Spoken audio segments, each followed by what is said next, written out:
Question number 23. Describe Rayleigh's criterion for resolution. Here, Rayleigh's criterion. Statement.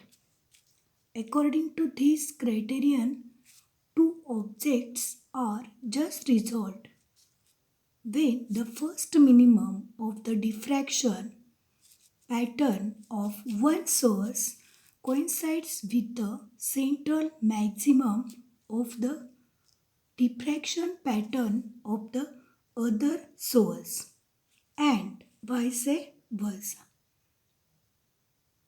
This is the statement of Rayleigh's criterion. See here now three figures.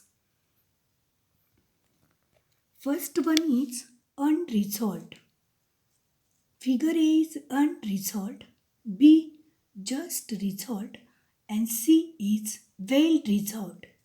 These are the three figures for Rayleigh's criterion. In figure A, two objects are unresolved as there is no depression in figure. See here, there is a peak value, there is no depression. Figure B, first minimum of diffraction pattern of one source coincides with the central maximum of the diffraction pattern of the other source and vice versa. Here, depression is noticeable, so images are just resolved. See here, depression at the center that is noticeable. So, just resolved this condition. In figure C, well resolved images are seen. Seen because depression is clearly seen. See here, very deep depression is observed in figure C. Hence it is called as well resolved. Question number 24. Define the limit of resolution. See here, definition. Limit of resolution. It is the minimum visual angle between the two objects that can be resolved by that instrument. This minimum angle is called as limit of resolution. Now see here, question number 25. Define the resolving power. See here, resolving power. Reciprocal of the limit of resolution is called as resolving power or RP.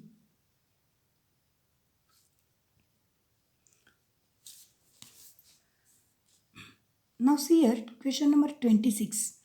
Derive resolving power of a microscope. See here diagram. This is AB is the objective or lens. 12 is the angle. See here O dash and O. See here, this is the part. Medium of refractive index with refractive index AN. AB is a objective or lens. See here, two circles are obtained. See here, two peak values. Figure 1, that is resolution of objects by a microscope. Let I and I dash are centers of diffraction pattern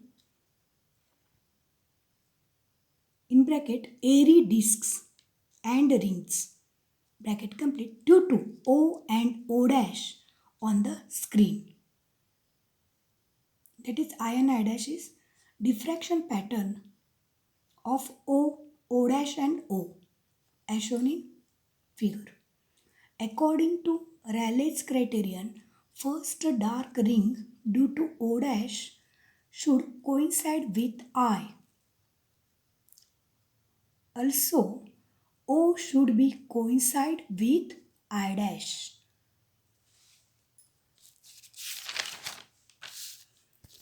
See here, the nature of illumination at a point on the screen is decided by the effective path difference at that point. Paths of extreme rays reaching I from O dash I are O dash AI and O dash BI, as point I is symmetric with respect to O, then the paths AI and BI are equal. Thus, the actual path difference is O dash B minus O dash A. See here now, again second figure, that is figure 2. This is figure for enlarged view of region around O and O dash in figure 1. See here, from figure 2, it can prove that path difference is equal to d O dash plus O dash C. See here, hence path difference is equal to d O dash plus O dash C.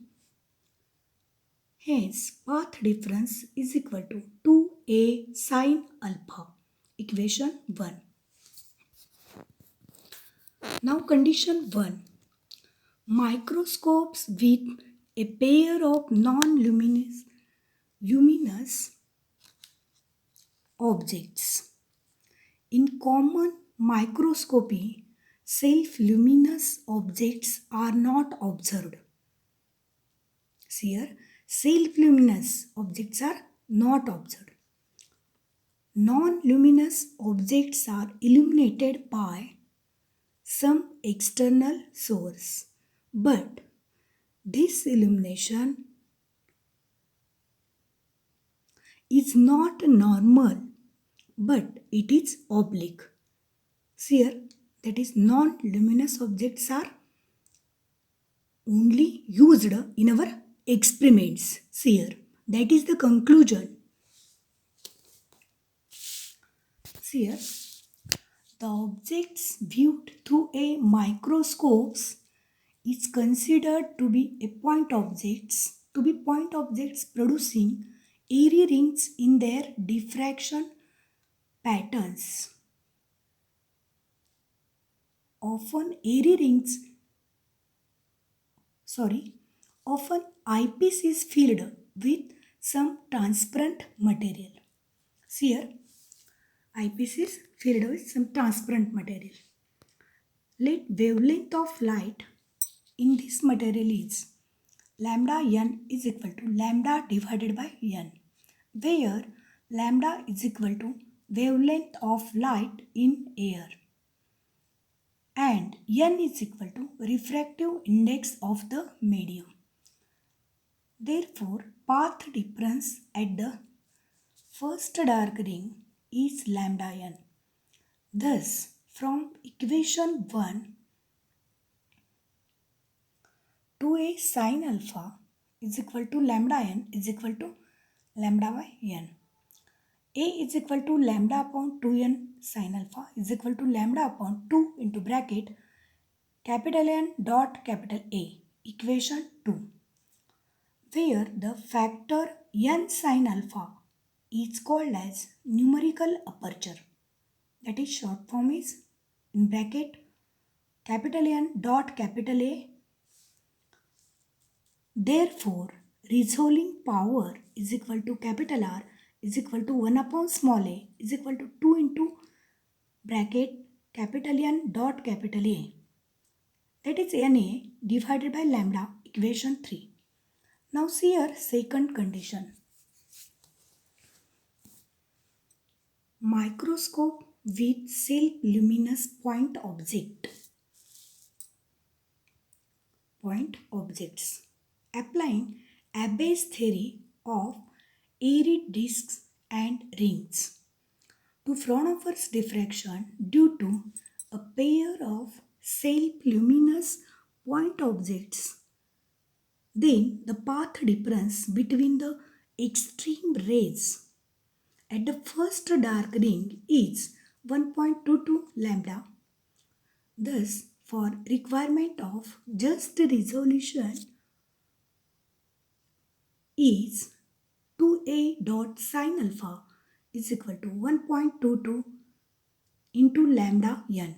Therefore, small a is equal to 1.22 into lambda n divided by 2 into sine alpha.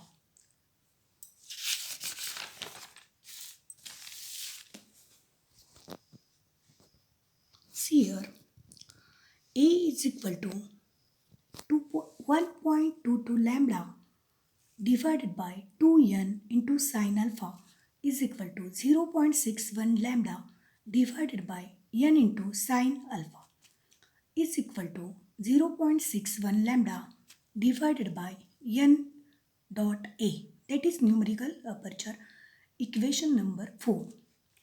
Therefore, resolving power is equal to capital R is equal to 1 upon a is equal to capital N dot capital A divided by 0.61 lambda. Equation number 5. For better resolution, small a should be minimum. This can be obtained by using an oil field objective. See here, oil is field, which provides higher value of N. In this way, we can calculate resolving power of microscopes for both conditions.